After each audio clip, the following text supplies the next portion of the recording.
Well, what I did, you can see here how I'm melting some of my tools so I can get at them. I had some rusty old chain link laying around. It's not good for anything but really trash. So I was trying to think what to do with it.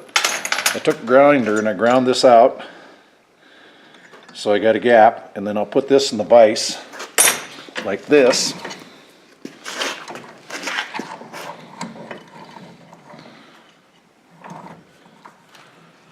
And then bend it. I have a screw,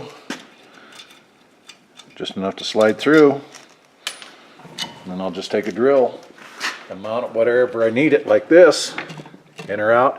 If I got something bigger, I can open this up and then just recess it back in the wood a little bit, and it'll hold something bigger. Great way to hold tools, something simple, cheap.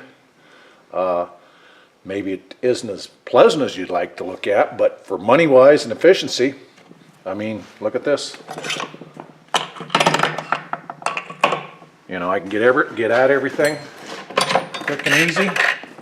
Oh, I see you can bend them 9 degrees like you did here. Yeah. You turn them so that Yeah, I mounted them here and turned them 90 in the vise so that I can put them on the sides of stuff.